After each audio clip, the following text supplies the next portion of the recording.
Qui est cet être humain là à côté de moi? Nous sommes aujourd'hui à la journée internationale du yoga. Est-ce une philosophie indienne mystique? Est-ce que c'est un sport juste bon à faire pratiquer les vieux dans un home? Les premières sources du yoga viendraient d'un certain Patanjali, ou pas tant que ça peut-être, car le yoga millénaire, ou grosse opération comme du début du XXe, le yoga avec ou sans script. Et là vous vous demandez, est-ce qu'il est possible de faire encore un autre calembour pourri sur le yoga? Eh bien attends, c'est pas fini. Nous allons parler de yoga ce soir et pour cela, j'ai avec moi JP, bonsoir. Bonsoir Thibaut. À quand remonte votre dernier étirement? Il y a 2 semaines en tentant justement de faire des exercices de yoga. Ah cool. Ça va, ça a été. Ça s'est bien passé, oui. Bon, je me suis pas fait de claquage donc ça va. Avec nous également ce soir, Anso, bonsoir. Bonsoir. Est-ce que pour vous, méditation et yoga sont indissociables? C'est une très bonne question. Dans ma pratique, oui, mais peut-être pas pour tout le monde. Et alors notre invité ce soir, il est prof de yoga, Sylvain Der, bonsoir. Bonsoir. Donc Sylvain Der, donc c'est toi qui est derrière le Éveillez-vous, Oui. éveillez-vous.be. Oui, Prof de yoga depuis combien d'années maintenant? ça fait 8 ans et demi maintenant. Ah ouais, quand même. Je suis indépendant à temps plein. Ouais. Ok, et quel yoga tu pratiques? Donc c'est du Hatha Yoga traditionnel de l'école de Shivananda. Donc c'est une école précise de Hatha Yoga. Ok, ben, ça fait déjà pas mal de termes à comprendre, moi qui suis un novice, Ouais. mais ça tombe Ouais. bien. Et ça tombe bien parce que nous sommes ensemble ce soir pour y répondre justement. Nous sommes ensemble ce soir sur les ondes de UFM, mais également sur Twitch, JP. Et oui, la première fois sur Twitch pour UFM et pour notre émission également. Donc n'hésitez pas à nous suivre et à nous rejoindre directement sur twitch.tv/UFM où je vais un peu faire l'assistant de notre cher Thibaut étant donné que je surveillerai toutes vos questions et vos commentaires pour en faire part à nos invités.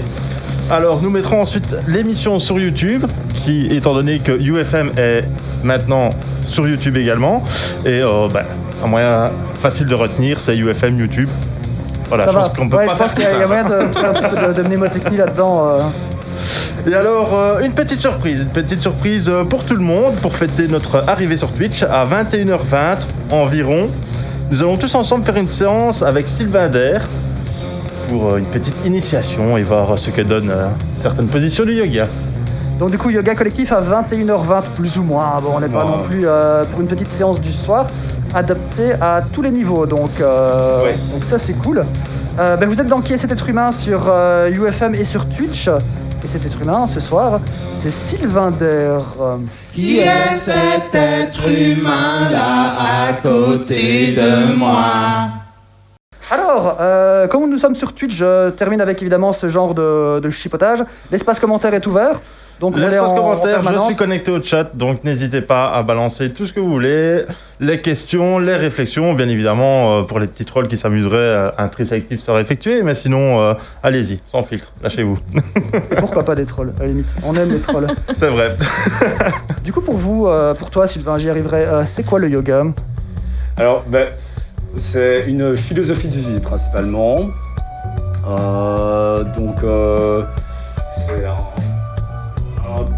un guide, un fil rouge au quotidien sur le plan développement personnel et aussi surtout un outil pour rester en bonne santé, ne pas accumuler, ne pas avoir de douleurs au quotidien, éviter l'arthrose, les douleurs articulaires et faire en sorte que tout tourne bien dans le corps sur le plan physique et plus subtil.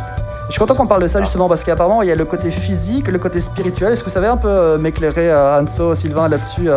Apparemment il y a autant de yoga qui existe de ratio entre le philosophique, Alors, la méditation. pour la première, parce que du coup c'est 2 questions différentes. Il y en aura plein des questions, il y en aura plein.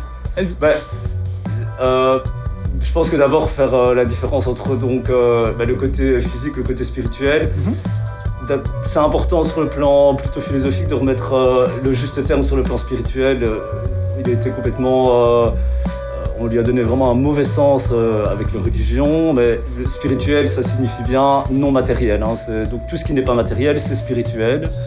Ça, c'est déjà important. Et alors, donc, par exemple, si on parle des énergies, comme on commence à en parler chez nous aussi depuis plusieurs années. C'est du spirituel. Si on parle d'une émotion, c'est spirituel. Si on parle du mental, c'est spirituel. Si on parle de la vie, c'est spirituel. Donc c'est ça c'est important de recadrer ça dès le début, je pense. Et pour revenir à ta question, Thibaut, qui était la différence. Et plein de. Ouais, c'est ça, apparemment il y a autant de styles. Plein de yoga différents. Oui, voilà. Oui, effectivement. Là, c'est Anso plutôt qui va continuer. Moi, je rejoins Sylvain sur l'idée que, en fait, c'est une pratique holistique dans le sens où ça prend en compte l'être humain dans son entièreté. Donc, pas seulement en tant qu'enveloppe physique, mais aussi tout ce qui est l'aspect mental, les émotions, etc. Donc, je trouve qu'effectivement, le côté spirituel reste important, mais il est clair qu'aujourd'hui, à l'heure actuelle, on donne l'étiquette de yoga à certaines pratiques qui sont purement physiques, pour moi, et qui se rapprochent plus du yoga ou de la gymnastique ou des acrobaties même, que de ce que moi je considère comme une pratique du yoga, qui est aussi une pratique de vie, en fait. Et voilà, les styles, effectivement, vont d'une palette de pratiques purement physiques à des pratiques purement spirituelles, voire vraiment ésotériques. Des pratiques qui peuvent être physiquement très dynamiques ou très passives, qui s'adressent soit à des personnes hyper sportives, soit à des personnes à mobilité très très réduite parfois. Il y a beaucoup de questions aujourd'hui, je vais les évoquer tout à l'heure, d'inclusivité dans le yoga. Comment est-ce qu'on peut amener cette pratique, quand on en a une vision notamment physique, à des personnes qui n'ont pas forcément un corps en toute bonne santé. Je trouve que c'est important de pouvoir ouvrir la pratique à tout le monde quand on la considère comme une pratique globale de santé, d'entretien, au sens vraiment de prise de conscience et de soins de la personne entière. Ok, donc il y a bien un yoga pour tous. Tout le monde pourrait pratiquer. Après, il y a des personnes qui accrochent et il y a des personnes qui n'accrochent pas du tout. Il y a des personnes qui vont prendre une autre pratique que le yoga, comme le qigong ou comme le tai chi ou ce genre de choses. Ça, c'est vraiment propre à la personnalité de chacun. Et pour rebondir du coup sur ce que disait Anne-Sophie, par exemple, il y a différentes pratiques, types d'exercices dans le yoga qu'on va appeler traditionnel, je veux dire. Et les postures, par exemple, c'est pour le physique, aussi pour faire circuler le flux d'énergie dans le corps. Mais par exemple, la méditation, on n'a rien de physique dans la méditation. Là, c'est pas purement du spirituel, gérer le mental, canaliser, développer la concentration, développer les ressentis. Canaliser les émotions. La respiration, là on pourrait dire quand même que c'est du physique. C'est entre les deux. Que l'oxygène qui passe, on fait fonctionner les poumons, mais c'est vraiment entre les deux. Mais donc, soit la relaxation, je pensais aussi à la relaxation. On est allongé sur le sol, on peut rester comme ça pendant 30 minutes en relaxation. Il n'y a rien de physique là-dedans, mais c'est très très profond spirituellement parlant. Oui, effectivement. Et c'est pour ça que je trouve que c'est quelque chose qui est adaptable à tout le monde. Alors il y a des styles de yoga qui sont un peu plus régimentés et dans lesquels on va considérer que c'est le corps du pratiquant qui doit s'adapter à la pratique. Moi je ne suis pas du tout dans cette optique-là. Je trouve que justement la pratique est complètement adaptable à tout le monde et qu'en fonction des personnes avec lesquelles on va travailler, on peut choisir une orientation plutôt effectivement spirituelle, mentale, émotionnelle, physique. Et je trouve que les exercices de respiration, c'est quelque chose qu'on oublie souvent. On va peut-être le préciser en fait, parce que pour nous c'est évident. Mais dans le yoga, ce qu'on appelle le yoga, il y a toute une série de pratiques différentes, pas seulement des styles différents, mais vraiment des pratiques, comme Sylvain le disait, des pratiques physiques, donc des postures qu'on appelle les asanas, des exercices de respiration qu'on appelle le pranayama, des exercices de méditation ou de concentration qui portent un nom différent en sanskrit.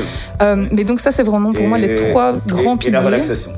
Voilà, et la relaxation qu'on peut coller avec la méditation, mais qui n'est pas la même chose. C'est pas la même chose. Donc c'est vraiment les gros piliers sur lesquels peut reposer une pratique, et en fonction des personnes avec qui on travaille, notamment, on peut insister plus sur un aspect ou sur un autre, et en fonction de l'approche qu'on a, soit par la tradition qu'on suit et qu'on nous a enseignée, soit par la façon dont nous, on a envie d'aborder finalement la pratique avec nos élèves. Ok, on parlait de style, du coup, Sylvain, toi tu pratiques quoi avec tes élèves comme yoga ? Alors donc c'est un courant de Hatha Yoga qui vient donc l'école de Shivananda. Donc Shivananda c'est un maître yoga des années 60 en Orient, et Donc il a créé son école. Donc c'est un médecin qui a créé. Bon, j'ai pas vu mes cours d'histoire, mais bon, C'est vrai, on n'est pas là pour ça, de toute façon. C'était un médecin à la base qui finalement s'est dit bon, les médicaments, bon, je trouve pas vraiment de solution définitive. Je dois toujours en rendre aux personnes. Il s'est intéressé au yoga, il a pratiqué, il s'est formé, et puis finalement, il avait des meilleurs résultats avec ça, avec le yoga. Il a créé une école, et puis il a eu beaucoup de participants, beaucoup d'élèves, et puis finalement, il y a des ashrams, donc des centres de yoga, qui sont créés un peu partout dans le monde. Okay. Donc, ils en ont créé en Amérique. C'est l'époque où les maîtres de yoga indiens sont partis dans les différents continents pour un peu... En tournée, en fait, de présentation. Oui, c'était l'époque des Beatles et du reste. Et donc, ils présentaient le yoga. Et ils essayaient si les gens étaient convaincus, ils s'installaient. Et donc, il y a des ashrams un peu partout. Donc, moi, j'ai fait ma formation dans un ashram qui est à Orléans, en dessous de Paris. Ok. Et donc, c'est un courant traditionnel, quand même bien emprunté du bouddhisme. Bon, après, on prend pas pendant la formation. Et puis, donc, c'est vraiment les axes dont on vient de parler, hein. Relaxation au début du cours, puis on vient s'asseoir, on fait une méditation et des exercices de respiration. On enchaîne des postures qui amènent à une grosse relaxation à la fin du cours. Bon, c'est vraiment un yoga qui travaille la santé physique et mentale pour rester mobile et souple dans son corps et dans son esprit. Dans son esprit aussi, oui. C'est vrai que le côté souplesse ressort énormément apparemment dans les principes du yoga. Hein. Oui. De nouveau, ça dépend un peu de l'approche, je pense, mais une approche qui, pour moi, est équilibrée, c'est une qui va combiner justement la souplesse et le renforcement physique en fonction de ce dont le corps a besoin. Voilà, c'est des résultats combinés, oui. Et donc, moi, c'est ce courant-là. Après, même dans le Hatha Yoga, il y a différentes écoles. Chaque maître indien qui est parti au départ a formé des maîtres et formé des personnes qui sont devenues des maîtres eux aussi. Et puis, il y en a qui ont été jusqu'à créer des écoles. Et puis après, l'enseignant met à chaque fois sa petite couleur, sa personnalité. Donc forcément, au fil des années, ça se transforme et ça se transformera encore. Oh oui. Voilà. Ce qui est important aussi, peut-être, je ne sais pas si tu vas le dire après Anne-Sophie, mais donc le mot yoga, en traduction, donc ça signifie union de base, en sanskrit. Et donc, de base, tout ce qui unit le cœur et l'esprit, finalement, peut vraiment rentrer on pourrait considérer que ça rentre dans le yoga. Donc, union, le corps-esprit, et soit avec le reste avec les autres, avec le reste de l'univers. Donc c'est ça, c'est union, quoi. Okay. Être en phase avec soi et avec le reste. C'est ça l'idée générale. Effectivement. Et toi, tu nous as préparé une petite liste justement des styles de yoga. Alors, pour le Hatha, forcément, Sylvain l'a mieux présenté que moi. Et puis, en fait, je vais vous faire un petit historique, peut-être long quand même tout à l'heure, dans lequel je vais vous parler en fait de certains maîtres et de certains courants du yoga. Et donc là, juste pour vous montrer un petit peu la diversité, je vais peut-être vous parler moi des yogas que je pratique ou que j'ai pratiqué et ou que j'enseigne. Alors, dans la lignée du Hatha, qui est un yoga qu'on considère comme dynamique, qui peut être doux ou intense en fonction de ce qu'on choisit, on pourrait mettre, je pense, le yoga vinyasa, qui vient d'une tradition spécifique dans laquelle on enchaîne en fait vraiment les mouvements. Il y a des types de yoga où on reste dans les postures, pas forcément d'enchaînement entre. Dans le vinyasa, il y a justement cette importance de la transition, du lien toujours entre le mouvement et le souffle, mais ça c'est pour moi tous les styles de yoga de base, où là on va avoir en fait vraiment des enchaînements qui peuvent être très chorégraphiés. C'est un style de yoga qui est très couru maintenant, qui est vraiment très très courant un peu partout, particulièrement aux États-Unis, qui vient d'un type de yoga qu'on appelle l'Ashtanga, qui a été créé par un élève d'un grand maître du yoga dont je vais parler tout à l'heure. Ou un maître yoga ? Alors on dit un yogi, ça c'est un pratiquant. On dit yogini pour les femmes pratiquantes, qui sont beaucoup plus rares dans la tradition, qui sont beaucoup plus fréquentes maintenant. Et on parle de gourou pour parler du professeur en fait. Alors on a cette image du gourou qui est le mec qui va nous forcer à boire de l'acide, ce genre de truc. C'est pas vraiment l'idée. Le gourou, ça reste quand même à la base en sanskrit le professeur, la personne qui transmet quelque chose en fait. Voilà, donc c'est ça le terme. Donc voilà, il y a plusieurs grands gourous dans les histoires du yoga, j'ai envie de dire. Je suppose que comme moi, beaucoup de profs évitent. On évite d'utiliser ça. Chez nous. Oui, je ne me présente pas comme une gourelle, parce que c'est ça le féminin, qui est en plus très laid. J'aurais dit Oui, gouroune, non, c'est gourelle. Un gourou, une gourelle, donc j'évite effectivement pas mal. Ouais. C'est sympa. Oui, tout à fait. Mais donc voilà, c'est très connoté, et donc on a tendance à s'en méfier un peu. Oui, c'est ça. Il y a des termes qu'il vaut mieux abandonner en Europe à l'heure actuelle. Tout à fait. Trop connoté, quoi. Oui, ou qui peuvent un peu faire peur. Par exemple, il y a pas mal d'élèves qui sont très paniqués à l'idée de faire de la méditation.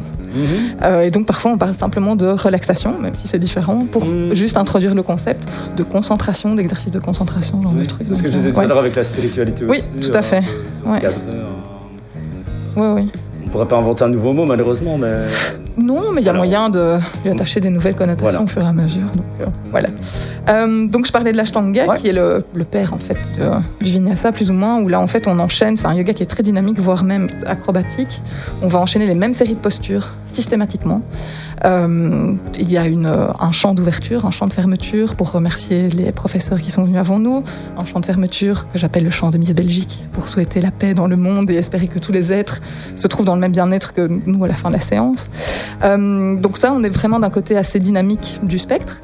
Et puis de l'autre côté, si je prends deux exemples de types de yoga qui sont vraiment beaucoup plus doux, il y a le Yin Yoga qui est assez neuf, je pense qu'il s'est développé dans les années 60, avec toute cette vague évidemment de développement et de création, et qui est une espèce d'hybride en fait entre le yoga classique, la tradition indienne, et la tradition de la médecine chinoise. Et donc on va imaginer en fait mixer les deux pour des questions énergétiques, de santé du corps, etc. Et là on reste en fait dans des postures fixes pendant de longues minutes. Ça permet en fait de restaurer vraiment les tissus, les articulations, d'améliorer effectivement la souplesse pour le coup, beaucoup plus que la force. Et alors si on va du côté encore plus doux du spectre, il y a le yoga restauratif. Oui, qui est pratiquement de la sieste, qui peut être mixé d'ailleurs avec du yoga nidra, qu'on appelle le yoga du sommeil, qui là est un yoga qui se pratique en général allongé dans une posture très confortable, où on va juste écouter en fait le professeur qui dit toute une série de choses, qui invite à une relaxation d'abord corporelle, et puis à inviter en fait au niveau cérébral juste des sensations différentes, ce genre de choses, qui active en fait des ondes cérébrales qui relaxent vraiment le corps. Et donc le yoga restauratif qui peut très bien se combiner avec ce yoga nidra, c'est aussi un yoga dans lequel on va rester dans des postures, mais cette fois-ci dans la posture la plus confortable possible pour réaligner en fait. C'est souvent centré sur le dos, très peu sur les jambes et les bras, parce qu'il y a pas... Enfin, on a l'impression qu'il y a moins de choses à faire. Et donc, c'est des postures qui vont permettre de remettre le corps à zéro, de recalibrer le système nerveux. Donc ça, on a déjà un bon petit aperçu. Et puis maintenant, on a des centaines de déclinaisons. Il y a le hot yoga qui a été très populaire aux États-Unis. On ne reviendra pas sur les polémiques liées à son professeur. Il y a le goat yoga maintenant. Vous pouvez faire du yoga avec de la bière. Il y a plein de choses très différentes, mais qui pour moi sortent un peu du spectre. Alors certes, je vis une grande union avec moi-même quand je bois de la bière, j'aime beaucoup la bière, mais ça sort de ma pratique. Je comprends. Voilà. Tout à fait. J'ai essayé un exercice de yoga pendant mes recherches, parce qu'on dit souvent qu'il faut commencer à respirer doucement, ce genre de choses. C'est un exercice de méditation. Et je devais arriver à être spectateur de ma respiration. Et ça me paraissait complètement fou, parce que pour moi, c'est complètement impossible. Faut combien de semaines pour arriver à ça? Parce que si j'y pense, il n'y a rien à faire, je respire. Toute une vie, probablement. Quand je fais ça avec mes élèves, j'ai tendance à dire que c'est, je leur rappelle en fait le chat de Schrödinger. Quand on observe, en fait, la situation change. Et donc, on est nous-mêmes le laboratoire d'expérience qu'on est en train d'observer. Et donc, forcément, c'est extrêmement compliqué de pouvoir se détacher de ça. Mais en yoga, on essaye de se mettre dans ce qu'on appelle la position du spectateur, de l'observateur. Simplement pour laisser en fait le fil des pensées se produire, le fil des sensations se produire sans s'identifier à ce fil. Mais c'est effectivement très compliqué. Enfin, moi, je suis incapable d'y arriver. Et ça fait des années que je pratique. On y arrive par petites bribes à certains instants. Et ça évolue tout le temps. Mais, exactement. L'important, c'est l'exercice. Après des années, même en pratiquant tous les jours, finalement, chaque jour, si on pratique tous les jours, on découvre un peu plus, on arrive un peu plus à être, comme tu disais, observateur, qu'on peut vraiment laisser faire une partie corps, ressentir un organe plus spécifiquement, et le laisser faire sans qu'on le contrôle. Après, quand on n'y pense pas, il agit quand même tout seul et la respiration fonctionne quand même toute seule. Hein. C'est juste parce qu'on commence à l'observer que, Tout à fait, ouais. que du coup on a envie de prendre le contrôle dessus. Mais c'est tout le jeu. C'est très compliqué, ouais. On était incapable, hein, vraiment. De Tout à développer fait. la conscience, c'est là toute la conscience progressive de prise en main de son corps et de tout ce qui va avec. Ouais. Et je pense qu'en yoga, dans mon approche de nouveau, ce qui est important, c'est vraiment le processus. Le résultat, c'est quelque chose vers lequel on essaye de tendre, mais qui n'est pas un objectif atteignable pour moi. Ouais. C'est une façon d'observer les choses et de se positionner en disant, OK, si j'avais envie de faire ça, imaginons, quel serait le processus? Et ce qui est important, c'est vraiment ce processus et cette capacité au jour le jour d'apprendre au fur et à mesure à observer, à être conscient de la façon dont on fonctionne. C'est pour moi ça la richesse en fait de la pratique. Plus que cette idée d'avoir ce super pouvoir de pouvoir observer complètement son corps de manière détachée. Ouais.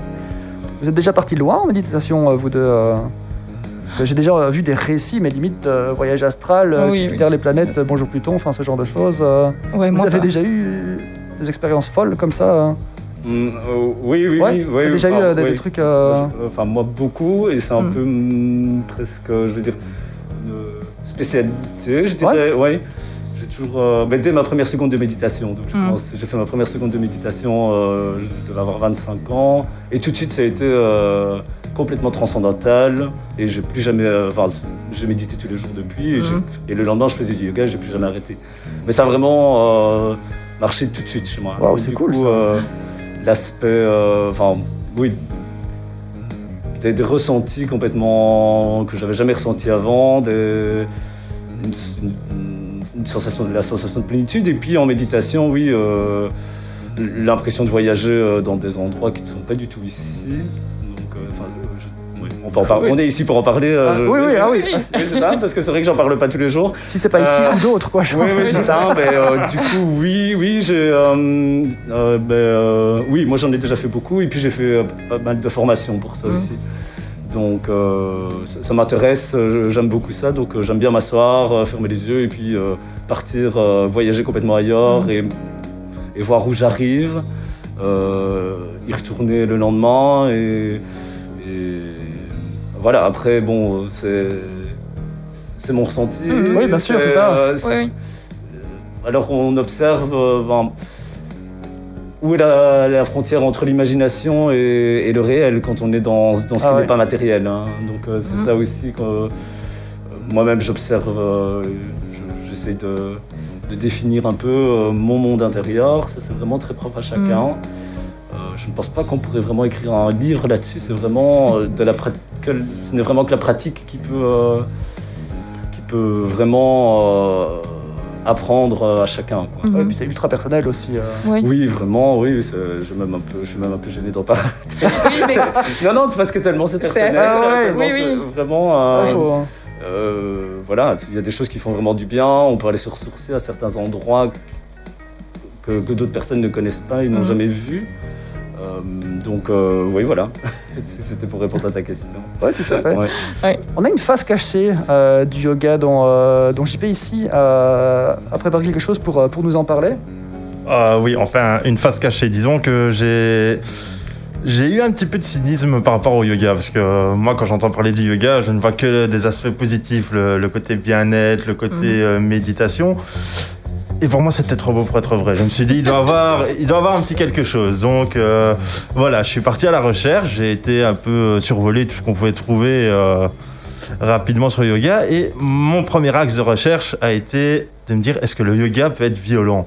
Parce que c'est vrai, on voit tellement l'aspect calme et serein dans les postures. Est-ce que ça peut être violent ? Est-ce que, comme au karaté, qui est un sport de défense, on peut utiliser ça pour se défendre d'une agression ou autre ? Et malheureusement non, hein. J'ai bien vu qu'une position du lotus, c'est pas ça qui va arrêter un agresseur en pleine nuit. Non.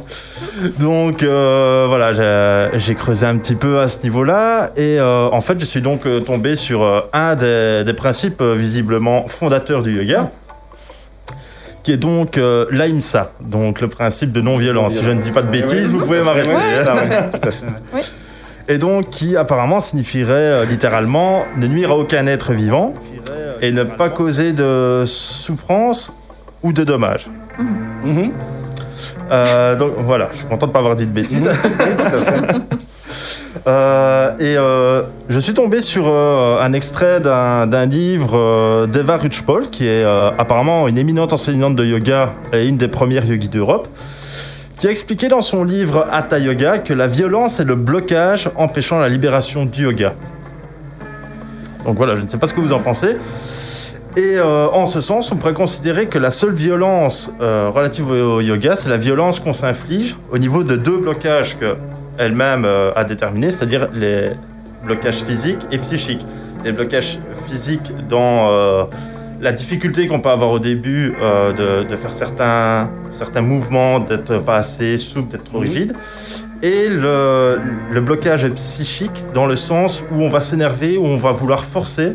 Or qu'il faut tout simplement prendre le temps que son corps s'habitue en fait et qu'on puisse réaliser les mouvements escomptés. Donc au niveau de la violence, c'est malheureusement la seule chose que j'ai trouvée. Et donc j'ai continué ma petite quête de vérité à ce niveau-là pour savoir est-ce qu'il faut quand même avoir d'autres points. Et c'est là que je suis tombé sur un article de Bernadette de Gasquet, qui est un médecin et un professeur de yoga, qui, elle, parle plutôt d'une inquiétude par rapport au yoga actuellement.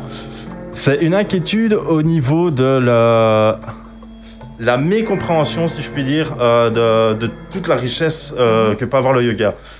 Donc, par cela, elle a surtout énormément peur d'enseignants qu'on peut voir sur YouTube ou autres, ou qui n'ont pas d'agrégation, et qui vont plus se baser sur les exercices de souplesse qu'on peut retrouver dans le yoga, mais sans forcément s'attarder sur des exercices de respiration, sans prendre en compte cette sphère-là, ou même sans prendre en compte du tout la sphère spirituelle. Vraiment comme si le yoga était devenu des étirements, quoi, tout simplement. Donc à ce niveau-là, elle met très en garde. Et c'est là qu'elle a titillé davantage ma curiosité, parce qu'elle a aussi mentionné l'aspect dangereux que peut avoir un professeur sur ses élèves. Tout à fait. Et donc, à ce niveau-là, elle a utilisé le terme de dérive sectaire, et là je me suis dit là il faut que je plonge, un pied. Quand on cherche on trouve. C'est ça. Donc voilà, j'ai fait 3 petites trouvailles, vous me direz ce que vous en avez pensé. Alors la première, c'est le Siddha Yoga. Donc apparemment c'est une secte hindouiste qui se définit comme étant le yoga des parfaits. Il s'agit d'une pâtisserie. Je ne le ferai plus jamais. Bon, tu as tenu une demi-heure. Donc, il s'agit d'une quête parfaite de la réalisation de soi. Une quête qui, une fois atteinte, permettrait d'avoir des pouvoirs, des siddhis, comme on appelle ça. Et pour ce faire, le yogi doit passer par des exercices respiratoires et des postures bien définies afin de pouvoir emmagasiner de l'énergie dans ses chakras afin d'atteindre le ou la Kundalini. Peut-être que vous pourrez nous commenter le Kundalini par la suite. Oui. On aurait dû prendre des notes. Alors, ça fait je l'ai surligné dans mon historique, comme ça je suis prête. D'après ce que j'ai trouvé, en tout dans l'ordre. Le Kundalini, en fait, ça partirait du sacrum, ça remonterait le long de la colonne vertébrale pour atteindre le cerveau, et ça nous permettrait ainsi de nous éveiller à ce qu'ils appellent l'absolu. Bon, bien évidemment, dans le principe de ce culte, pour parfaire la réussite de cette quête, les dons plus ou moins généreux sont habilement suggérés. Évidemment, oui. L'aspect monétaire est présent, bien évidemment, et l'aspect sectaire de la chose se renforce visiblement par une emprise spirituelle qui se manifeste de plus en plus sur les adeptes au fil du temps. Donc ça, c'était du côté du Siddha Yoga.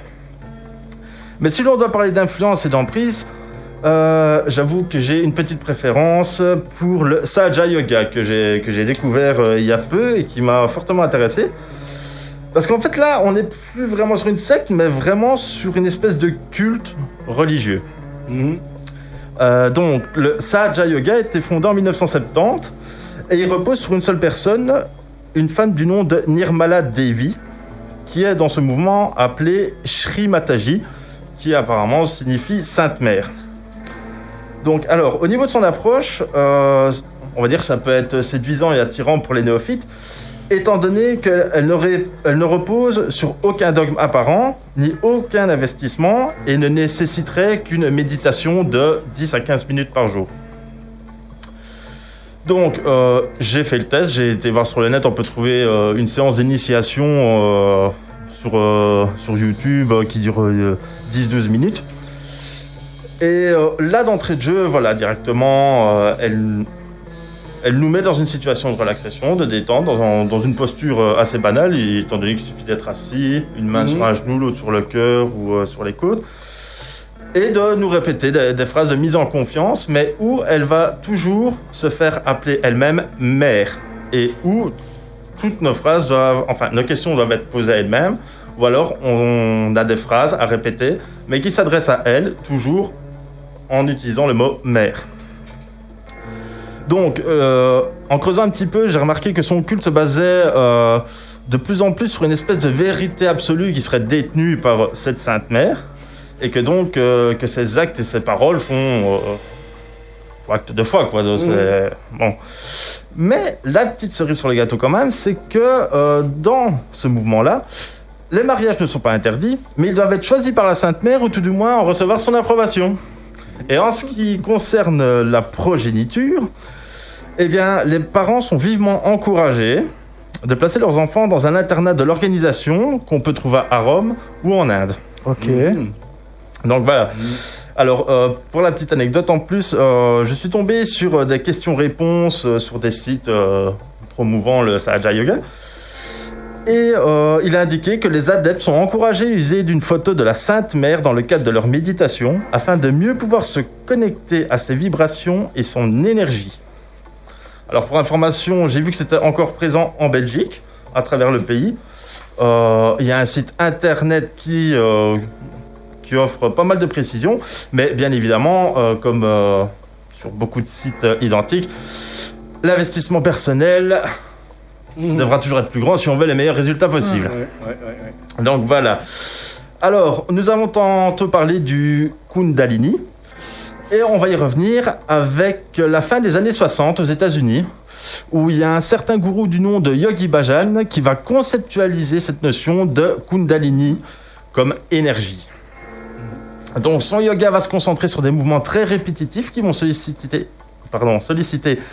énormément la respiration et créer une forme d'hyperventilation qui va amener les pratiquants à une sorte d'état second où on est en train de planer. Un peu comme moi quand j'ai fini une chronique en fait. Donc en soi on peut dire que c'est une méthodologie idéale pour créer une forme d'addiction à quelque chose de naturel et de sain. Sauf que Yogi Bhajan, c'est autant un gourou qu'un millionnaire, qu'un homme d'affaires, qu'un entrepreneur. Et pour l'information, il a créé une marque de tisane qui s'appelle le Yogi Tea. Et devinez quoi, tous ses adeptes, enfin en tout cas pour ses plus fidèles, étaient utilisés, exploités pour travailler des douzaines d'heures par jour contre une rémunération très misérable. Et ils étaient nourris de manière très stricte. Mais pour les partisans de ce mouvement, ils diront toujours que ces restrictions modifiaient leur vie de manière positive et que leur sacrifice était volontaire. Autrement dit, on peut dire que ce Yogi Bhajan avait tout gagné sur toute la ligne, mais j'ai bien dit avait parce que ce gourou nous a quittés en 2004. Et sur le coup, j'ai envie de me dire que j'ai également gagné parce que j'ai quand même trouvé la petite tache, le petit point noir avec cette petite secte.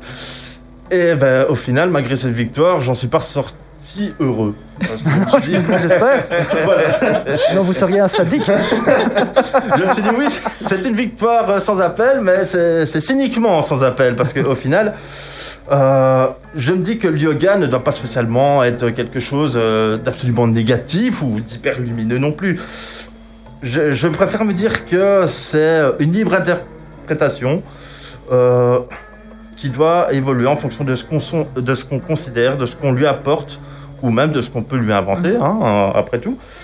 Et que, loin de ce cynisme dont j'ai parlé, qu'il devrait continuer d'être considéré comme il a toujours été, c'est-à-dire soit une espèce de philosophie dogmatique au niveau de l'Inde qui remonterait possiblement à 5000 ans, on en discutait tout à l'heure, mais bon, tout est possible, et où le point phare est surtout la quête de l'éveil vers la véritable sagesse et la plénitude, ou alors soit, pour le côté plus occidental, et pour nous tous, en fait, autour de cette table, cette gymnastique plutôt douce et étrange qui nous tend à guider vers la santé et le bien-être.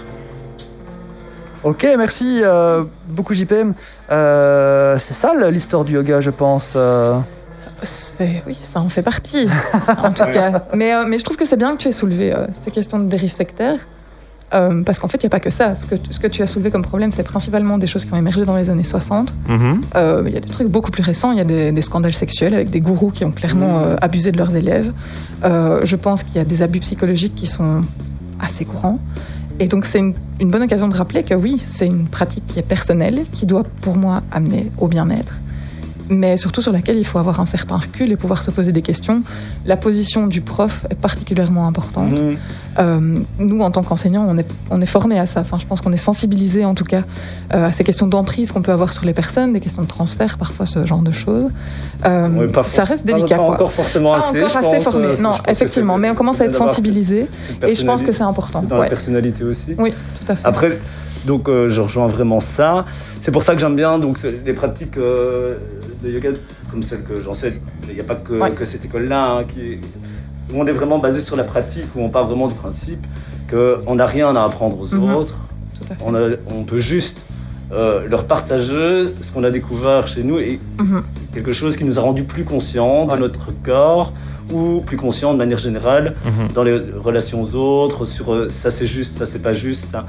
Je préfère vraiment ne rien dire aux élèves sur l'alcool non, la cigarette non plus, végétarien, des légumes le matin. Enfin, chacun fait ce qu'il veut au final.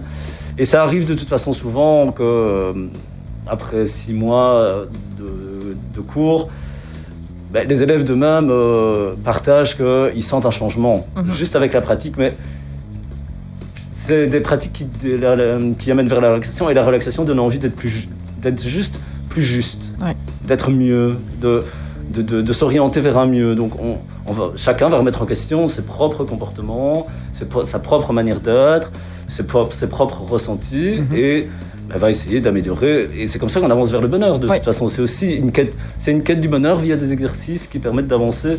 Mais je pense que c'est important effectivement de sortir complètement du dogme, comme tu disais. Là, ici, on est vraiment dans des courants, des vieux courants du dogme, et on est dans une période de l'humanité où les dogmes commencent à disparaître progressivement pour laisser vraiment la place à l'individualité de chacun.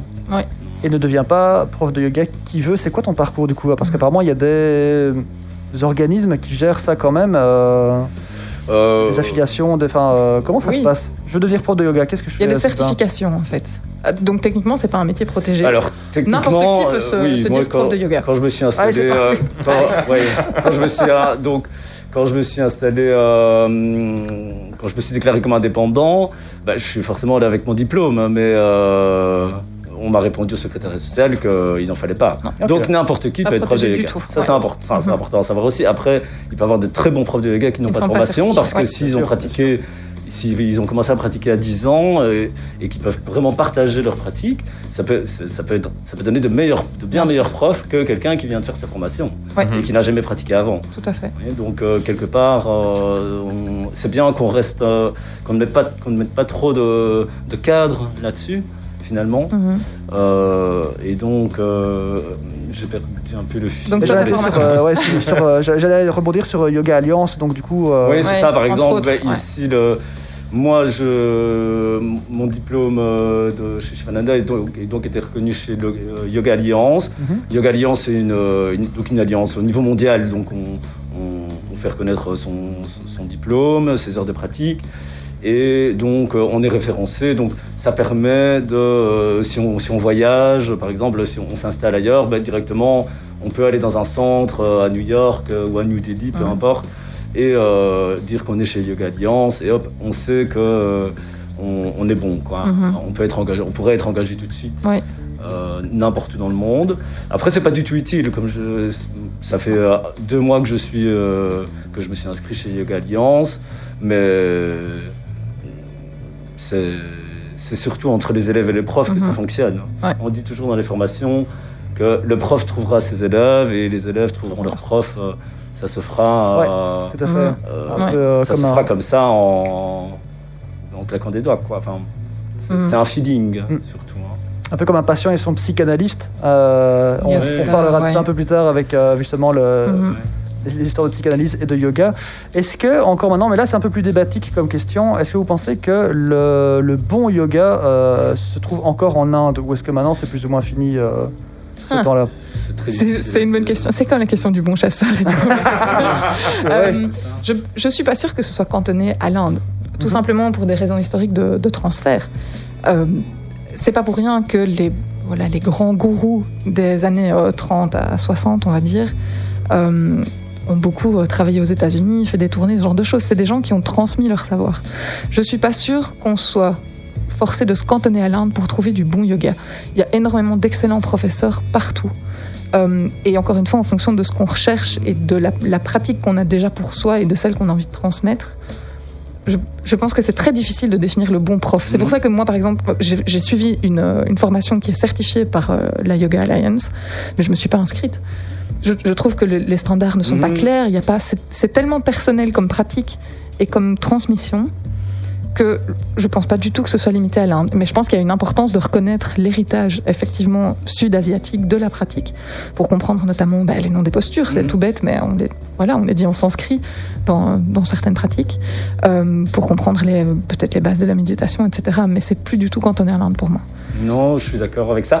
Si je prends mon exemple personnel, du coup, moi j'ai commencé vraiment, comme je disais, à méditer. J'ai pas du tout eu d'enseignement qui venait de l'Inde.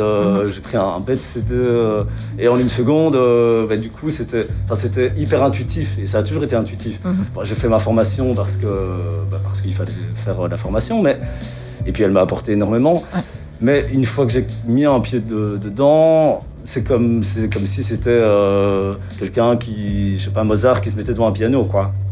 Je sais pas si vous voyez ce que je veux dire. Ouais, Je pense que partout dans le monde, des personnes sont nées pour ça. C'est hyper intuitif. Et pas uniquement en Inde. Il n'y aurait aucune raison que les êtres humains qui sont unis dans le yoga ne naissent que là-bas. Oui, bien sûr. Oui. Et je pense que déjà, même avant, que c'était déjà comme ça. C'est juste que... Oui, clairement. C'est une question culturelle, à mon avis, en Inde et dans les pays de Sud-Asie, qui a fait que ça s'est développé comme ça chez eux, je pense. Mais sinon, les êtres humains qui pouvaient vraiment ressentir ça, avoir ce feeling avec le corps et l'esprit, je pense qu'il y en a toujours eu partout. Probablement. Et là, on met juste l'étiquette yoga dessus. Mais ces questions de lien entre l'esprit, le corps... Enfin, je sais pas, mens sana in corpore sano, on a tous entendu parler. Il y a toujours eu des questions comme ça, je pense, dans toutes les cultures. Et effectivement, voilà, celle qu'on pratique, la forme que nous, on pratique, Sylvain et moi, pour le moment, et qu'on transmet, ça s'appelle yoga. Ça pourrait avoir un autre nom. Oui, ça pourrait venir d'une tradition différente. C'est juste qu'il se fait que dans le continuum espace-temps dans lequel on se trouve pour le moment, on s'est retrouvé à ce stade de l'histoire, quoi. Et ça me fait penser, du coup, dans les formations, on dit souvent aussi que un bon prof sait inventer ses propres exercices, au final. Donc, une fois qu'on a compris, je vais faire cet étirement-là, puis je vais recontracter les muscles, je vais faire ça avec telle respiration. On sait faire des tests, et ça fait partie de mon boulot aussi, de pratiquer chez moi, et de dire, bon, ok, si je fais ça, je sens ça, si je fais ça, je sens ça, donc si j'enseigne ça, à la fin, ah oui, mon mental est lâche prise pendant 10 minutes. Ouais. Et hop, finalement, c'est ce que les personnes ont fait pour créer le yoga. Oui, complètement. Et donc, c'est vraiment... Et des personnes qui font ça, il y en a partout. Oui. C'est beau ce que vous dites.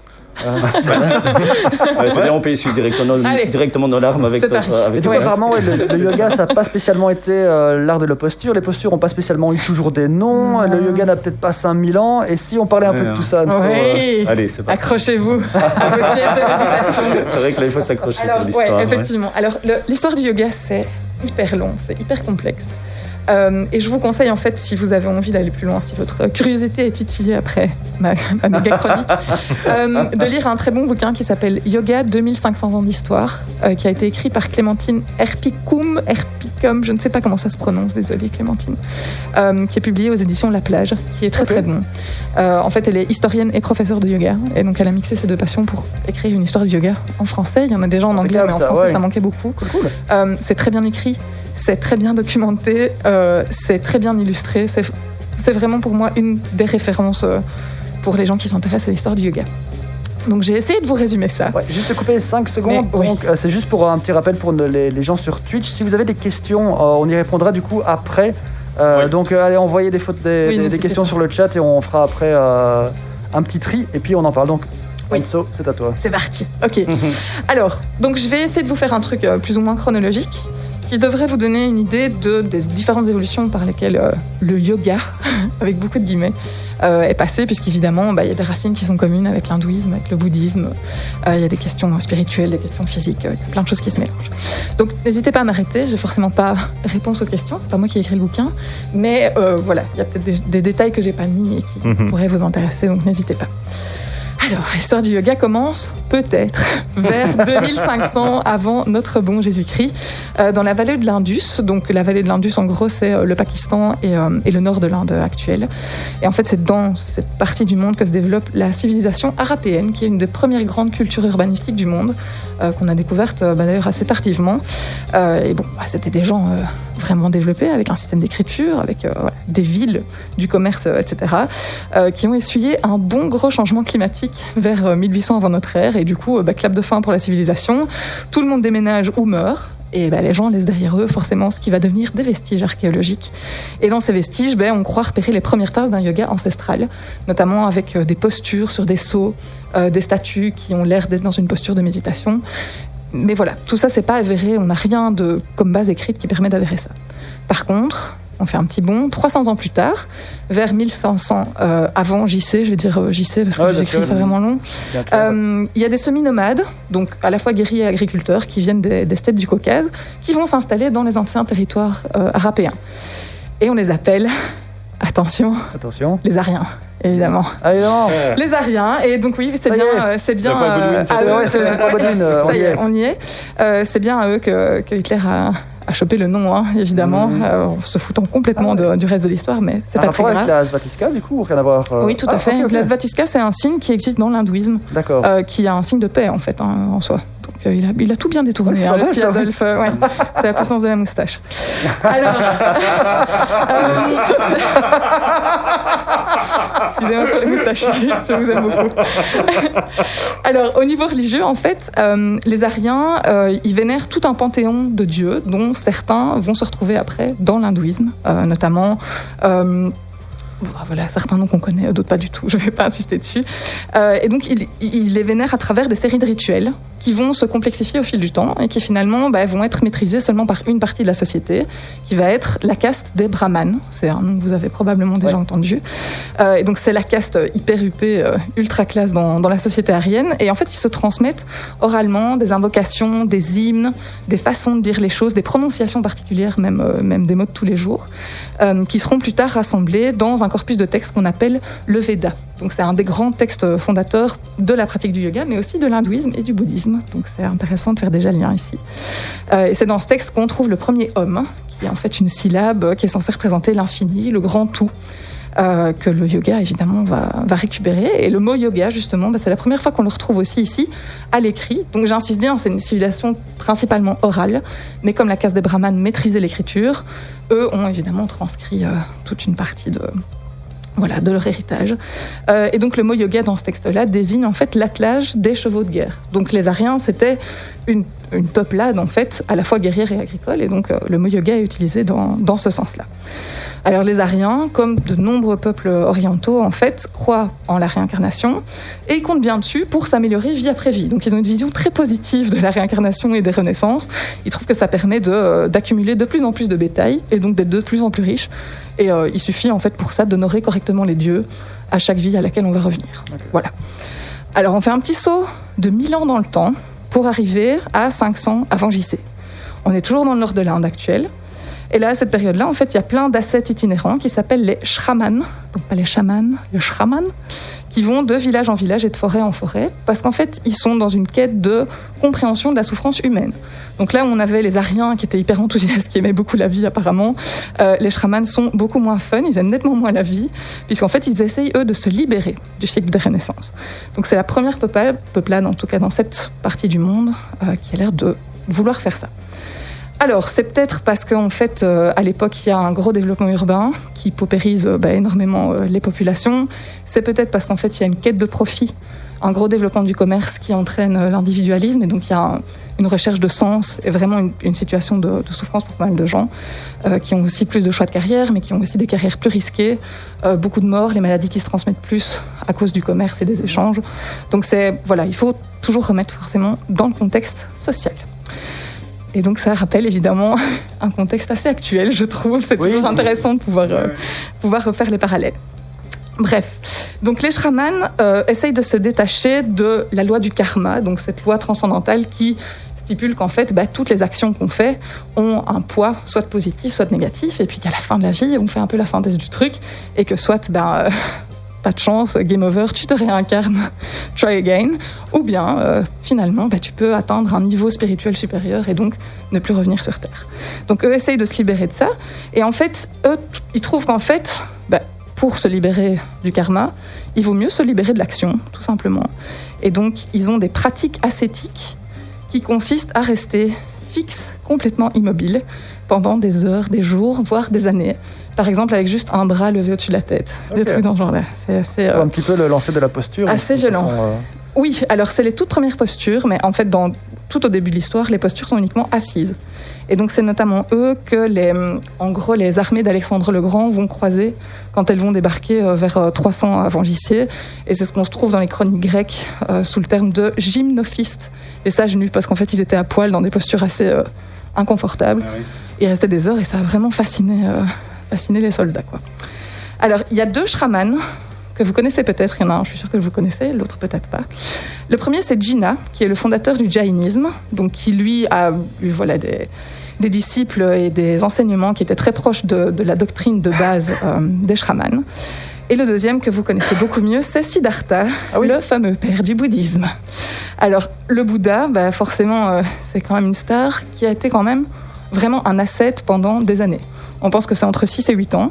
Mais en fait, il en avait vraiment marre de ne pas obtenir du tout de résultats spirituels de ces pratiques ascétiques. Et donc, ce qu'il s'est dit, c'est qu'en fait, il valait peut-être mieux prôner, pas la doctrine de base, mais s'en détacher un peu, en prônant la fameuse voie du milieu. Et donc, pour le Bouddha, là où en fait, dans les pratiques des shamans et dans le jaïnisme, on considère qu'il faut arrêter l'action complètement pour arrêter le cycle du karma, eh bien en fait le Bouddha lui stipule qu'il vaut mieux choisir la voie du milieu, qui dit qu'en fait c'est pas les actions qui sont problématiques, c'est les désirs qui motivent les actions.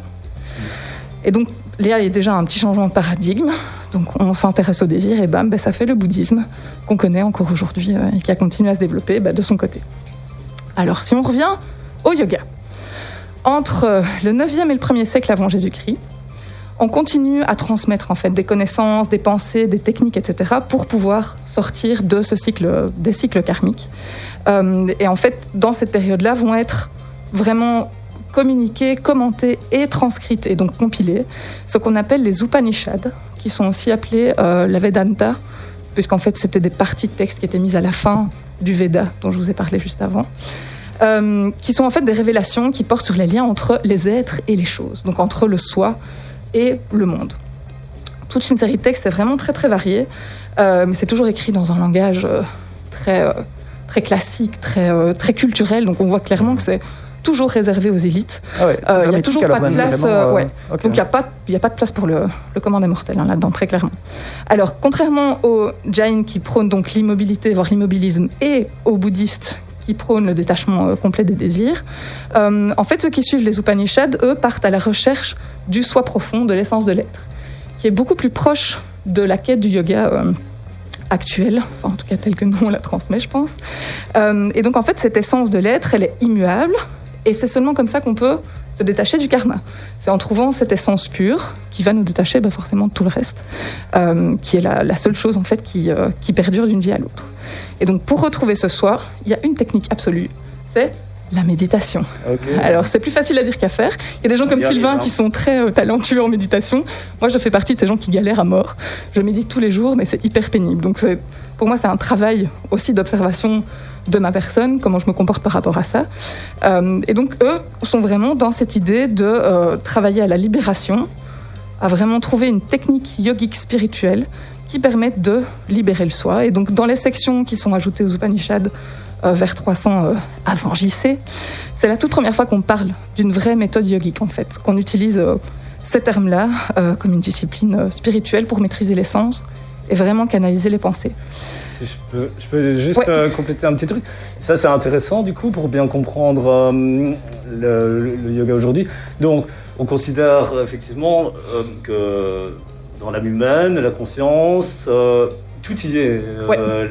La sagesse, la conscience, on peut vraiment tout comprendre. Ouais. Le seul problème, c'est que on pourrait considérer qu'autour du noyau central, il y a toute une couche, il y a plusieurs couches d'inconscience. C'est une histoire de conscience et d'inconscience au final, hein, l'ombre et la lumière, on peut dire comme on veut, mais la conscience, lumière au milieu, l'inconscient, l'ombre autour, et finalement les pratiques du yoga, elles ne font qu'enlever finalement toutes les couches les unes après les autres. On dit souvent, on pèle son oignon, et on retire, et plus on retire finalement, et plus on s'approche d'une conscience ultime que Bouddha par exemple aurait atteint. Oui, c'est ça, l'éveil. Et finalement, le yoga, c'est tous ces exercices-là qui permettent d'enlever ces couches. Ok, c'est ça. Et l'éveil, du coup, c'est l'extase, c'est le bonheur, ou c'est encore un peu différent? De nouveau, c'est pas encore le bonheur. Non, pas encore le bonheur. Ça dépend de la conception. Okay. En fait, dans la plupart des pratiques, on considère que le bonheur, c'est quelque chose qui est lié à l'existence qu'on est en train de passer sur Terre. Alors que l'éveil, c'est en fait le stade au-dessus qui fait que tu te retrouves en connexion complète avec toi-même et donc avec le reste de l'univers. Mais de nouveau, ça dépend des interprétations. Je dirais que l'éveil, c'est ne plus avoir du tout de souffrance. Je dirais ça. Okay. D'accord, Plus de souffrance émotionnelle. Évidemment, si on se casse un bras, on aura mal, on n'en est pas là, mais c'est ne plus du tout avoir juste de soi, tout super bien géré, être super gentil avec tout le monde, être en paix. C'est ce qu'on appelle parfois l'équanimité aussi. L'équanimité, c'est le fait de tout recevoir, tout vivre d'une manière qui est en adéquation avec ton toi profond, en fait. Okay. Est-ce qu'il y a un lien avec le fameux lâcher prise ou c'est encore... Oui, c'est ça. C'est ça. On est vraiment dans... on est là-dedans. Donc l'équanimation... L'équanimité. Tout accepter, mais on n'accepte pas de se faire insulter ou que quelqu'un nous fasse du mal. On lui répond, on remet chaque chose à sa place d'une manière très calme, très posée, quand même avec du dynamisme, mais... C'est vraiment c'est ça l'idée. D'accord, Et ici, effectivement, ils sont très très proches de ça. Donc en fait, il y a pas mal de branches de yoga qui sont toujours liées à ça maintenant. C'est cool, merci. Juste du coup, et alors du coup, c'est l'idée de toujours être. On agit et on ne réagit plus. Il y a cette idée. C'est joli ça. Dans finalement, les souffrances, les relations humaines ou beaucoup de choses, on réagit à quelque chose. Et l'idée, c'est que finalement, quand on enlève toutes ces couches inconscientes avec tous les exercices du yoga, finalement, on n'a plus de réaction, mais on agit simplement. Ça arrive, j'agis, je ne réagis pas. Donc du coup, il y a plus. C'est là que la violence s'en va. Par rapport à ce que tu disais tout à l'heure, JP. Parce que ça passe aussi, je pense, par le fait que si tu as cette conscience de toi-même, tu as conscience que il y a un être comme ça qui existe chez chacun. Et qu'en fait, il est juste pas révélé et que donc les réactions des personnes autour de toi aussi, ou les tiennes, au fur et à mesure, sont en fait guidées par toutes ces couches de l'oignon qui sont pas le cœur de l'oignon. Et donc, tu peux aussi mieux comprendre, en fait, mieux prendre du recul, mieux accepter sans s'écraser, mais mieux comprendre, en fait. Que chez chacun, il y a les réactions principalement sont basées sur la souffrance et la peur chez la plupart des gens. Et donc le fait de faire ce travail sur soi à travers les pratiques du yoga, que ce soit par la méditation, la respiration, la pratique des postures, peut-être la relaxation, peut-être d'autres choses, ça permet en fait de faire ce travail au fur et à mesure, qui prend beaucoup de temps et qui est pour moi le travail d'une vie. Du nettoyage. Et pour un novice comme moi, du coup, quelle est la différence entre le lâcher prise et la passivité ? Parce que j'imagine que c'est deux choses qui sont du coup extrêmement différentes, si pas diamétralement opposées. Oui, alors je pense que quand tu lâches prise, tu es plus passif, dans le sens où tu n'es plus dans cette réaction. Mais sans pour autant être complètement... t'es pas mort non plus, quoi. Ce qu'il y a, c'est que tu continues à avoir des sentiments. T'es pas quelqu'un, t'es pas juste une enveloppe. Et on continue d'avoir des projets aussi. Tu continues d'avoir des sentiments, d'avoir envie de faire des choses, tu restes un être humain. Mais c'est juste que... C'est ça, tu peux te détacher plus facilement. C'était cette question d'identification, en fait. Tu t'identifies plus forcément à tes sentiments, ni à ceux des autres, forcément. Il y a peut-être plus de plénitude dans les sentiments positifs et de moins en moins de souffrance dans les sentiments négatifs que tu pouvais ressentir et donc que tu imposes aux autres. Mais pour moi, il n'y a pas de passivité complète. Ok. Ouais. Il y a quand même une joie intérieure qui s'installe au fur et à mesure, on retire tout ça, et donc du coup... La sérénité, tu peux dire. Enfin, on peut être serein et joyeux en même temps, et donc avoir envie d'aller voir ses amis, avoir envie de créer, parce que la créativité vient fort s'éveiller aussi quand on avance sur ce chemin, et donc on a envie de faire quelque chose de ce qu'on est, quand même. Donc on va à l'inverse de la passivité même. Ouais. Mais on sait prendre les temps de relaxation et de passivité quand ils sont nécessaires. Oui, parce qu'on comprend mieux aussi comment on fonctionne et les limites qu'on doit se mettre à nous-mêmes, pas seulement aux autres. Donc je pense que ça, c'est quelque chose qui est très riche aussi. Ouais. Ok. Bah, du coup, très bien. On va tester tout ça dans 20 minutes. Ouais, des questions. Une petite anecdote, pas une question, une petite anecdote de Denis sur Twitch, relatif au brahman, qui nous dit en fait que le mariage à la caste des brahmanes de nos jours implique à un moment de partir avec un parapluie vers le lointain avant d'être rattrapé par la famille de sa promise pour symboliser la fin de sa quête de la recherche au profit de sa vie de marié. Ok. Laisse-moi le temps de digérer la phrase. Un parapluie. Un parapluie, ouais. Ok. Allez, c'est cool. Merci beaucoup, du coup. Merci pour l'anecdote. Alors, est-ce qu'on continue sur l'histoire ? On continue. On a encore un petit peu, on a encore un peu de jus. Alors, donc dans les Upanishads dont je vous parlais, donc cette compilation de textes sur le lien entre soi et le monde, où on va se rechercher soi-même, on trouve en fait une métaphore qui est très parlante et qu'on utilise encore dans les cours et dans les textes sur le yoga, c'est celle du char.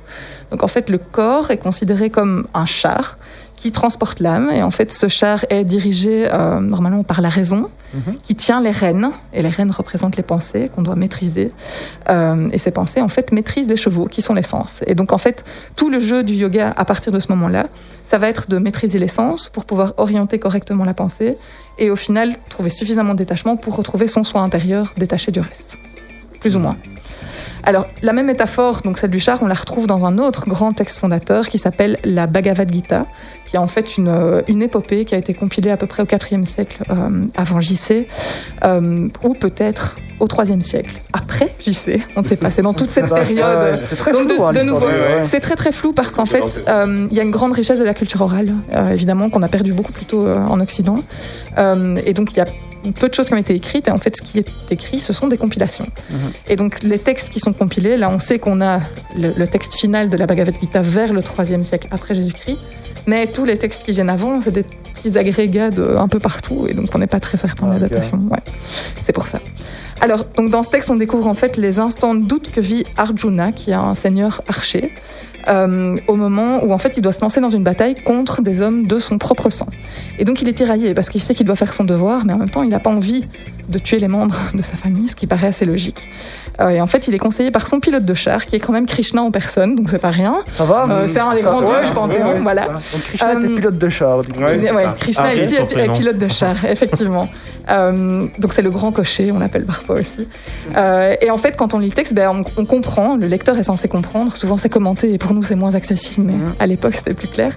On comprend qu'en fait l'action est inévitable, ce qui fait bien chier les Jains, très clairement, mais qu'en fait pour se libérer du karma et des cycles de réincarnation, il faut agir avec équanimité, la fameuse équanimité dont on parlait tout à l'heure, en agissant sans attente de résultats et sans désir de bénéfice. Et donc ça c'est très bien pour les bouddhistes aussi, ça renforce l'idée. Et donc c'est le premier moment où en fait tout un chacun peut atteindre l'éveil par l'action désintéressée. Là où avant il fallait vraiment des pratiques ascétiques, il fallait vraiment des techniques de méditation de fou, etc. Ici en fait c'est le yoga par l'action, où on se dit en fait j'agis dans un but désintéressé, ça fait avancer sur le chemin de la connaissance de soi, sur le chemin des actions bénéfiques, et donc ça permet à terme de se libérer du karma. Et donc le yoga n'est à partir de là plus réservé aux sages ou aux castes les plus élevées de la société indienne, et le mot lui-même en fait est repris plus de 100 fois dans le Bhagavad Gita, mais sous l'acception en fait de discipline ou de technique. Et donc pour résumer, en fait l'objectif pendant des millénaires et des millénaires, c'est toujours d'échapper au cycle des renaissances en supprimant le karma. Et donc les Jains le font en immobilisant le corps, les bouddhistes en éliminant leurs désirs, les lecteurs des Upanishads en se détachant du monde par la méditation pour trouver leur essence propre, et alors les lecteurs de la Bhagavad Gita le font en effectuant leur devoir dans le détachement et la dévotion. Et donc dans tous les cas, la libération implique une mise en pause du corps et ou de l'esprit, et en fait un centrage vraiment sur les actions bénéfiques. Et on retrouve ce principe de base dans les fameux Yoga Sutras de Patanjali que tu évoquais au départ. Alors, ces Yoga Sutras, on ne sait pas trop quand ils ont été rédigés, mais on pense vers le 3e siècle après JC. Et c'est une espèce de code de conduite ou de manuel pratique qui est toujours rédigé en sanskrit, donc toujours dans la langue de l'élite, dans un langage très recherché, c'est très poétique en fait quand on comprend un peu le sanskrit. Et donc l'auteur ou les auteurs, puisqu'on ne sait pas qui était ce fameux Patanjali, il y a plein de mythes autour de lui, mais en fait les recherches tendent à montrer aujourd'hui que c'était en fait plusieurs personnes exactement, et qu'on a posé juste le nom Patanjali dessus, parce qu'en fait c'était un patronyme qui avait un peu la classe à l'époque. C'était des noms de toute une famille de scientifiques et de gens qui étaient très reconnus dans la société. Donc on pense que c'était pour donner une légitimité au texte en fait, qu'on a choisi comme auteur Patanjali. Bref.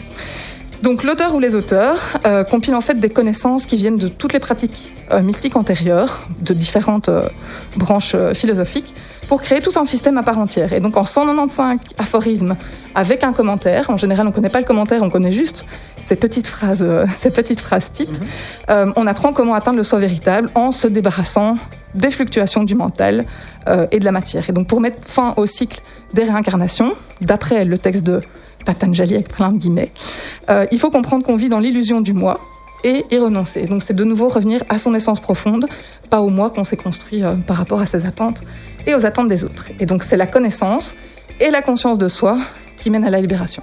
Et pour faire ça, il y a toute une méthode qui se fait en 8 étapes, en tout cas en 8 ingrédients qu'on appelle les membres, qui sont notamment les attitudes par rapport aux autres, notamment le fameux Ahimsa, les attitudes par rapport à soi-même, gérer sa façon d'être, être propre. Il y a plein de trucs. Pas l'histoire des cadeaux empoisonnés. Oui, je pense que c'était là-dedans. Oui, effectivement. Je ne me reviens plus sur le nom. Oui, à retrouver. Moi non plus. Éviter les cadeaux empoisonnés. C'est ça. Qu'on pourrait te reprocher. Pour ne pas être manipulé. Ouais. Ça fait partie aussi des membres, mais je ne sais plus comment en sanskrit on dit. Je ne sais plus non plus. Je l'ai plus. Donc il y a les attitudes par rapport aux autres qu'on appelle les yamas. Il y a les comportements personnels, les niyamas, les postures. Donc les asanas, chez Patanjali, c'est uniquement la posture assise. On n'a pas encore de posture dynamique du tout. La respiration, donc pranayama, qui permet de réduire l'activité mentale. La maîtrise des sens, pratyahara. La concentration, dharana. La méditation, dhyana. Et enfin le tout dernier stade, qui est la contemplation, l'éveil total, qui est samadhi, qui en fait amène à la lucidité complète. Et donc à la libération. Et donc quand on parle aujourd'hui de yoga, on parle souvent d'union effectivement entre le corps et l'esprit et entre soi et le reste de l'univers. Mais clairement chez Patanjali, c'est intéressant parce que c'est notre bible du yoga moderne. Mais chez Patanjali, il y a un détachement en fait. On renie le corps. Il sert juste de support à la question de la réflexion et de l'action. Dans une certaine mesure, il prône le rejet du corps, ce que je trouve assez c'est un lien, je trouve, avec les anciennes religions. Tout à fait, Donc ça, c'est aussi des choses qui évoluent avec le temps. Oui, tout à fait. C'est ça qui est intéressant dans les textes, en fait. Mais en fait, à peu près à la même époque, ce qui est très cool aussi, c'est qu'il y a une approche complètement différente qui se développe, du coup, en réaction par rapport à ces questions sociétales, qui sont assez puritaines à l'époque. Et c'est un courant qui se développe entre le 6e et le 13e siècle, après JC, qu'on appelle le Tantra. Alors, vous en avez probablement déjà entendu parler. Tout le monde va hurler message tantrique. Voilà, forcément. Donc, maîtrisez tout de suite vos chevaux. Le tantra, c'est plus ou moins yoga, alors. Enfin, c'est dans la même tradition. Le tantra, c'est une tradition du yoga. Ouais. C'est une vision du yoga. Alors, ce qui est intéressant, c'est que c'est dommage parce que ça a très mauvaise réputation, alors que c'est une discipline, un type de yoga, en fait, qui a une tradition extrêmement riche, qui est vraiment... vaste, complexe, hyper intéressante. On peut s'y perdre pendant des jours, des siècles, je pense. Mais en fait, c'est aussi le nom d'un corpus de textes très divers qui se présente aussi comme une révélation divine et dans laquelle on apprend en fait qu'il y a une divinité suprême qui est composée de 2 êtres qui sont opposés mais complémentaires. L'un ne va jamais sans l'autre. C'est Shakti, qui est une déesse qui représente le féminin et l'énergie, et Shiva, qui lui représente le masculin et l'immobilité, alors on peut penser à tous les opposés forcément. Et en fait, ce qui se passe, c'est que les pratiquants cherchent à réconcilier d'une certaine manière les deux et à avancer vers le statut de divinité. Et donc le Tantra considère que le divin est déjà en chacun de soi et qu'on peut l'éveiller notamment par l'éveil de la Kundalini, dont tu parlais tout à l'heure, qui est ce courant énergétique, alors qu'on représente souvent sous la forme d'un serpent, qui est en fait installé à la base de la colonne vertébrale, tout enroulé sur lui-même, et en fait avec des pratiques de respiration, de purification, une alimentation spécifique, etc., on devrait pouvoir faire remonter la Kundalini. C'est hyper simplifié, il y a plein de visions différentes, pas seulement dans le tantra, mais dans d'autres pratiques aussi. Donc voilà. Alors, ce qui se passe, c'est qu'en fait, là, ça devient vraiment populaire au sens où les initiés deviennent tantriques, en fait. Donc, dès qu'on est initié, on a le divin en soi, et ce qu'on va faire pendant sa vie, c'est l'entretenir par une série de rituels. Donc, une fois qu'on est initié par un gourou, on a en fait un corps qui devient la représentation parfaite de l'univers. Et c'est au sein de cette représentation qu'on va développer le fameux système des chakras, ou enfin normalement on dit chakra, qui est très connu maintenant, qui en fait servait juste de carte de repérage pour les mentalisations et les visualisations que réalisaient les adeptes du tantra. Et donc les associations qu'on fait maintenant avec des sentiments, avec des couleurs, avec des sensations particulières pour chacun des chakras, et surtout le principe des 7 chakras, ça a été fixé par Carl Jung, en fait, qui était psychanalyste et qui a lancé ça au milieu du XXe siècle. Carl Donc Jung c'est vachement moderne. Le pote de Freud, oui, c'était un élève de Freud.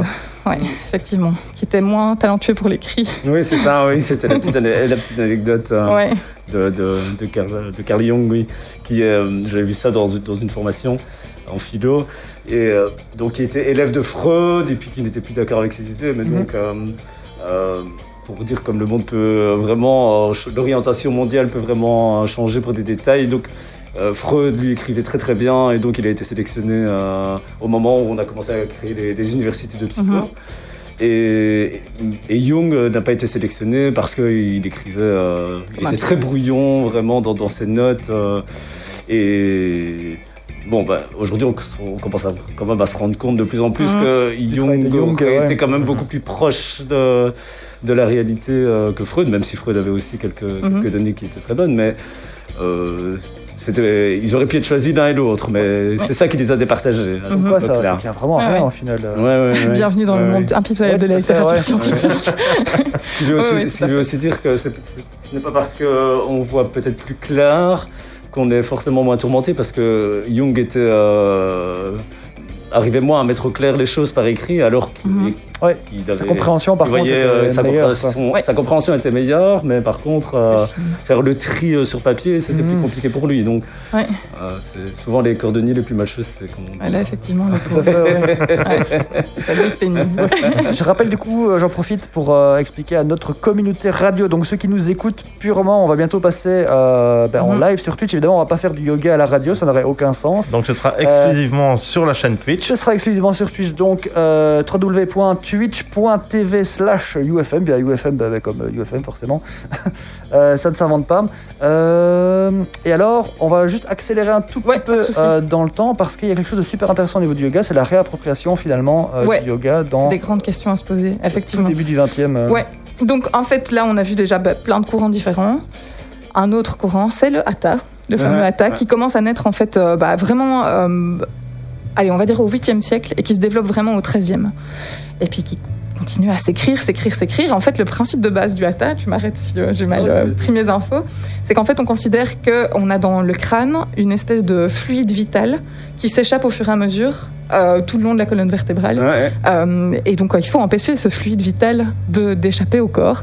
Et donc, on va mettre en place toute une série de techniques physiques et de techniques de respiration pour empêcher ce fluide de s'échapper.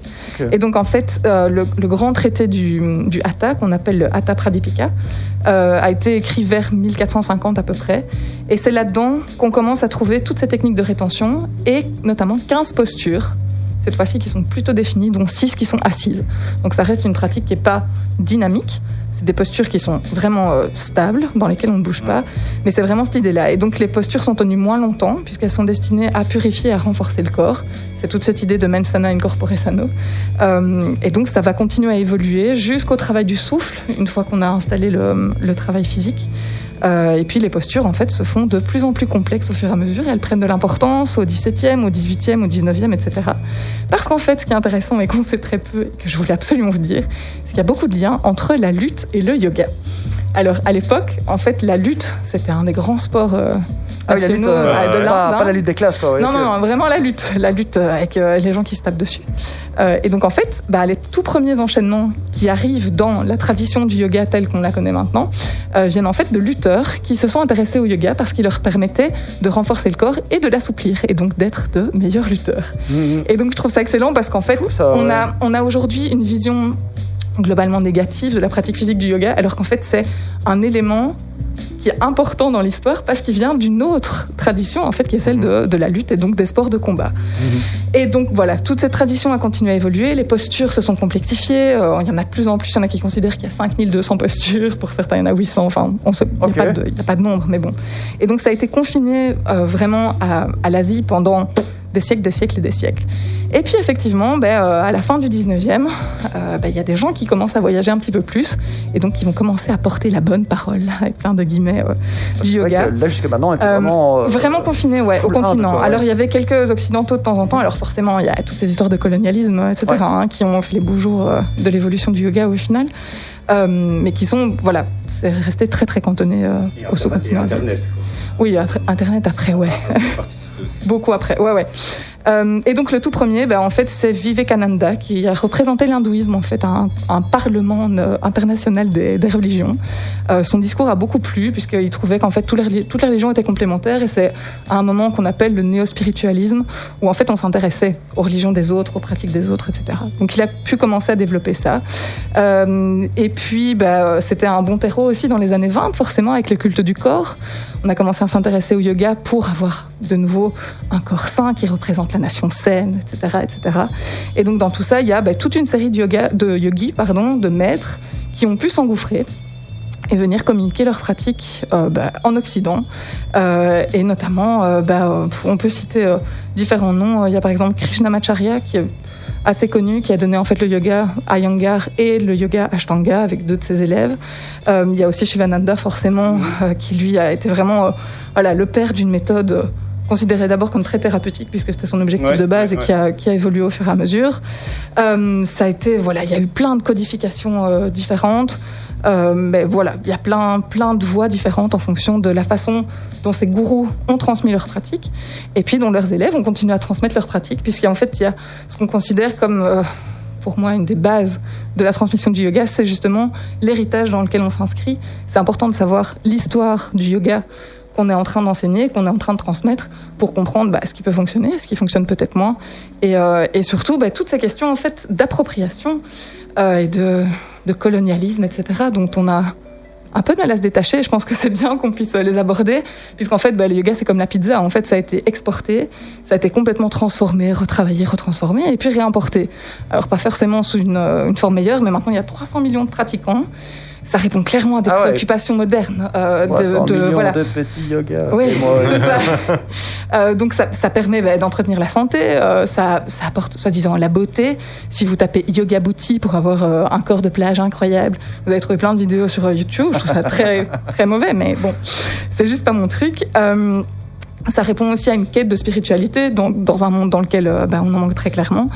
Mais en tant que yogi, clairement, Clémentine dit dans son bouquin, l'histoire du yoga n'est pas finie, elle se déroule sous nos yeux. Et donc, on a l'occasion d'écrire cette histoire.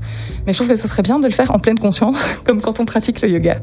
Et donc, il y a beaucoup de questions à se poser, notamment par rapport à l'appropriation culturelle et à l'inclusivité. Comment est-ce qu'on décolonise le yoga ? Comment est-ce qu'on rend hommage aux origines ? Comment est-ce qu'on s'inscrit dans des lignées traditionnelles sans trop imposer notre regard moderne, mais sans renier non plus nos convictions actuelles. Comment est-ce qu'on rend la pratique accessible au plus grand nombre, que ce soit physiquement, monétairement, géographiquement, pour le moment c'est surtout cantonné à des villes, linguistiquement, puisque l'anglais est quand même la langue de transmission par excellence pour le moment, les autres langues beaucoup moins. Comment est-ce qu'on donne une place à des corps, à des valeurs et à des histoires de personnes qui ne sont pas des jeunes femmes blanches, cisgenres, parfaitement proportionnées selon des standards inaccessibles. Comment est-ce qu'on dit le yoga pour les personnes qui sont racisées, non-binaires, qui sont dans différents spectres. Comment est-ce qu'on se positionne par rapport à tout ça ? Et c'est des questions que moi je pose en tant que prof de yoga, blanche, petite bourgeoise qui a eu toutes les facilités pour accéder à la pratique et qui a un corps qui fonctionne suffisamment pour faire les postures telles qu'elles sont instagrammables. Donc c'est des questions pour moi qui sont vraiment essentielles parce que je me trouve moi dans un espace de pratique qui est super défini, qui a été conçu pour moi. Quand on est différent, comment ça se passe quoi. Ouais, tout à fait. Ouais. Je trouve que c'est important de se positionner par rapport à ça. Et j'ai pas de réponse, j'ai que des questions. C'est pour ça que je voulais finir sur des questions parce que je trouve que c'est des choses qui doivent s'interroger dans la communauté du yoga, en dehors aussi. Mais je suis convaincue, moi, qu'on peut pas faire de yoga sans être engagé un minimum dans la société. En tout cas, sans se positionner par rapport... on travaille avec les corps, les pensées, les sentiments des autres. Donc à un moment, il faut en avoir conscience. Au fait, au final. Du coup, je trouve. Ouais. Complètement plus pragmatique. Du coup, Sylvain, est-ce qu'il faut du matos pour pratiquer le yoga ou encore une fois, ça dépend des écoles. Ici, dans le cours que j'enseigne, dans les cours que je donne, il faut juste son tapis. Et, après, c'est bien aussi d'avoir une sangle si les personnes n'arrivent pas à attraper leurs pieds dans une flexion avant. Moi, j'aime bien utiliser ça, ça aide à aller un peu plus loin. Après, il y a des courants où on travaille vraiment avec des blocs. On va se mettre en équilibre, on va mettre la main sur un bloc, lever une jambe ou ce genre de choses. Bon, voilà, on choisit en fait. Le prof choisit aussi ce qu'il lui parle. Ouais. Moi, je préfère qu'il n'y ait pas de matériel, c'est plus simple. Moins de choses à déplacer. Et au niveau pour parler de l'inclusivité, justement, au niveau répartition des élèves, c'est surreprésenté par les femmes, par les hommes, c'est plus ou moins kiff-kiff. Quand même par les femmes. Des vieux, des jeunes. Au niveau sensibilité, ça parle quand même beaucoup plus aux femmes. Après, il y a quand même, je dirais que j'ai peut-être un dixième d'hommes, peut-être pas beaucoup plus. Et au niveau de l'âge. Au niveau de l'âge, rarement en dessous de 40 ans chez moi, en tout cas, mais je sais qu'il y a des endroits où il y a vraiment plein de jeunes. Je ne sais pas si avant 25 ans, les gens s'y mettent vraiment. Plus comme une pratique physique. Ouais. Beaucoup en complément d'un autre sport. Donc, on s'y met à un moment donné de la vie où on sent qu'on en a besoin, quand on veut passer une étape, quand on a un stress plus accru. Enfin, il faut avoir un besoin. Si on n'en ressent pas le besoin, on s'y met pas forcément. Donc, tranche d'âge, chez moi, c'est moyenne 55-60. Ouais. Parce que donc, du coup, les personnes qui font du yoga peuvent vraiment faire les séances, même à 85 ans. Et si les gens les plus jeunes vont avoir entre 35 et 40. Donc, on est en moyenne 60 ans. Ouais. Okay. Ici, on va préparer du coup la séance de yoga tant attendue. Donc, si vous êtes pour le moment en train de nous écouter via la radio, bien passez sur Twitch, twitch.tv/UFM, où vous allez avoir, avec nos moyens, on a fait ce qu'on a pu pour vous installer une salle de yoga ici dans le salon du Studio 1. Ça vous permettra du coup, si vous êtes séduit, de contacter Sylvain. Comment on fait par exemple ? J'ai envie de prendre un cours de yoga. Sylvain, qu'est-ce que je fais pour te contacter ? Alors, le mieux c'est de me téléphoner ou de m'envoyer un mail. Mais donc il y a le site internet. Je fonctionne surtout avec le site internet plus que la page Facebook. Donc www.éveillez-vous, éveil comme le mot, et vous comme et vous.be, oui. Et vous avez les informations sur le site, donc le numéro de GSM, ou alors vous avez un formulaire pour contacter. On sait voir les cours en ligne, en vidéo, si on veut pratiquer un peu chez soi. On sait lire tout un tas de textes. Il n'y a pas l'historique, comme Anne-Sophie vient d'expliquer, mais tout un tas de il y a aussi des inspirations. Oui, il y a des pages et des pages de textes que j'avais écrits il y a quand même plusieurs années. À propos de tout ce que le yoga apporte, qu'est-ce que tel type d'exercice apporte, qu'est-ce que la relaxation apporte, ce genre de choses. Et alors, il y a les horaires des cours.